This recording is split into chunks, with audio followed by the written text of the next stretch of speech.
So the ABC is finally talking about Australia's cash ban. Let's have a look. Good evening, everyone. I'm Florian Heise, and welcome to another episode of Heise Says. I have my evening stein of coffee, and I thought we would look at this article from the ABC because they're finally catching up with social media, because they're talking about the cash ban. Now, this was updated about an hour ago. Okay, it was updated an hour ago, and today, it's Tuesday the 20th of August, 7:03 p.m. as I'm recording this, and this was updated an hour ago, give or take. I'm trying to find my pointer here. And the SBS has also done a hot take on it as well, and I'll zoom in as well. And that was updated 4 hours ago.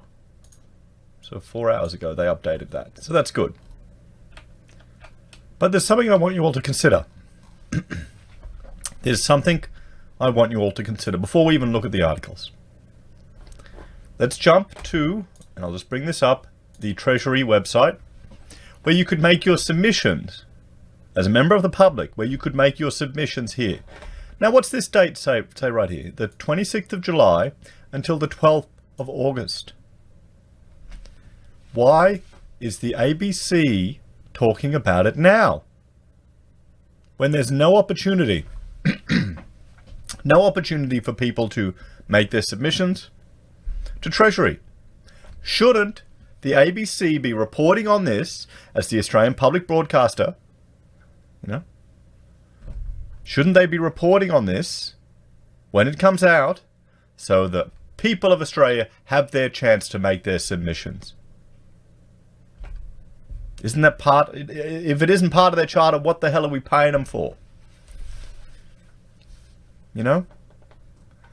Why is it up to social media? Why is it up to people like Martin North and Adams, CEC, to get attention to such a serious issue?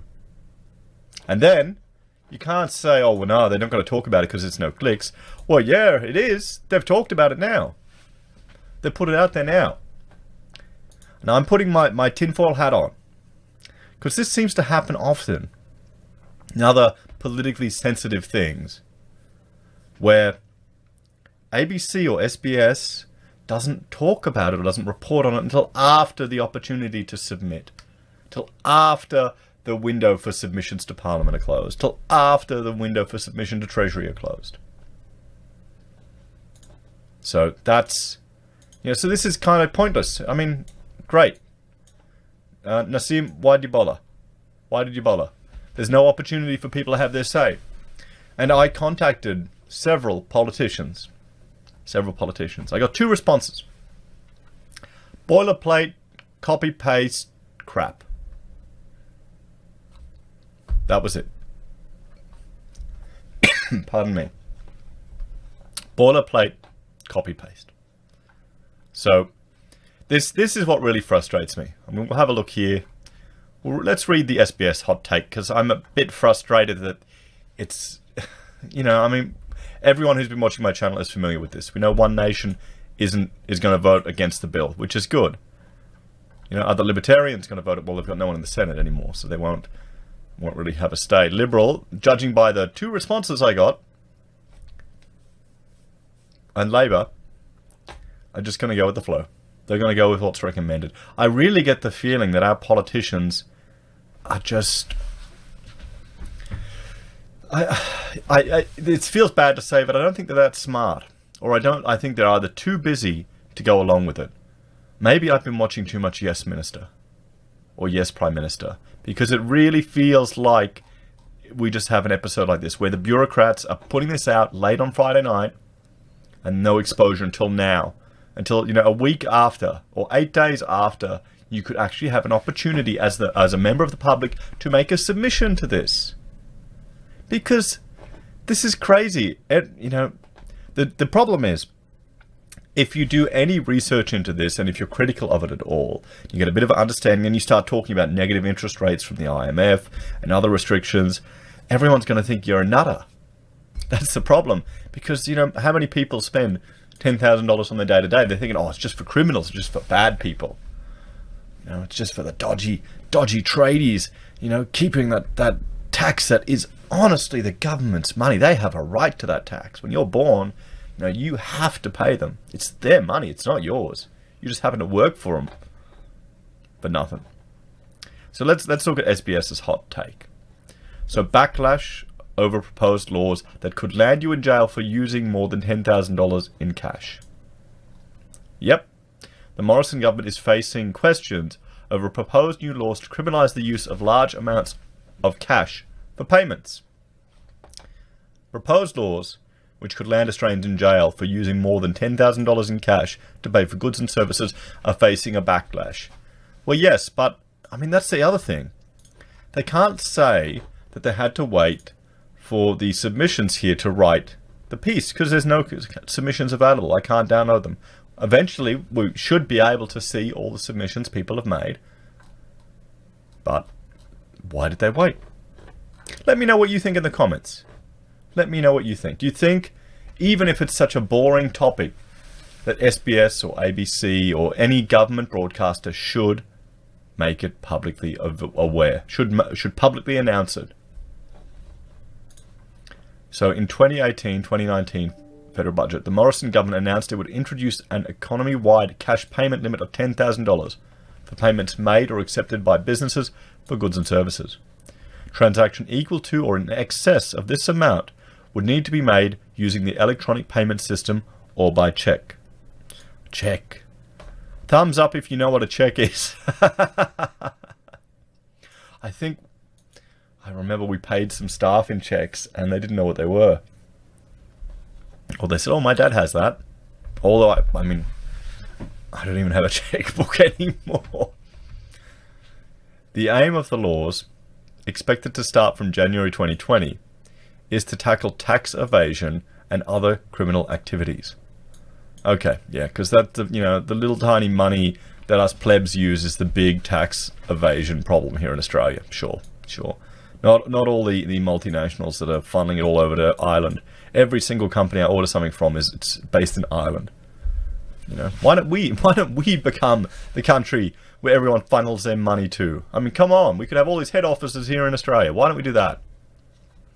Anyway, however, CPA Australia said in a submission to the draft bill that while it supported action to crack down on the black economy, to link all large cash transactions to criminality is a step too far. Well, yes, they're right. It is a step too far because large cash transactions are a right. They are a right for people. We should have that right, that freedom to do that. The proposed offences can lead to an individual being convicted, fined and or jailed for up to 2 years for merely using cash, regardless of the purpose or nature of the transaction. For using cash, for using your hard money. So if you wanted me as an architect, and you wanted to pay me cash, couldn't do it, not for 10 grand. No, because I have an ABN. One Nation says it will oppose the laws when they come to Parliament. Legal tender is legal tender, Senator Malcolm Roberts said. Yeah, good sensible take from an engineer. The organisation listed a number of problems with the bill, including unnecessarily and unreasonably broad offences, the introduction of vicarious liability into criminal law, a reversal of the onus of proof, and insufficient legal defences. We believe the policy intent behind the bill would best be achieved by a mix of administrative penalties for breaches and incentives for businesses to move to electronic payment options. Okay, so what's your take on this, guys? The fact that SBS and ABC are reporting it now. That it wasn't getting much attention during the window of opportunity to submit tenders. Am I going to tinfoil hat on you? Am I just being too skeptical or cynical about it all? I don't know. Do you think it would not have gotten attention? Do you think it wouldn't have gotten attention previously? I think it would. Well, it definitely did. It got me a lot of views. That video I did on it was quite popular for my channel. So, yeah, I wonder. I really wonder.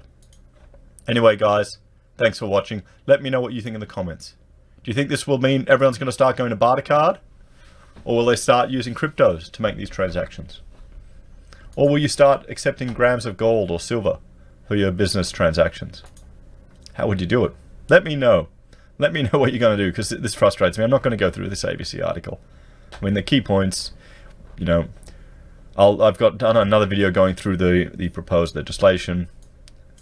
But yeah, I mean, one nation has indicated it will vote against it. What about the other parties? What other parties? I mean, the Greens, no, they're authoritarian. Labour, nope. Liberal, no. Who else?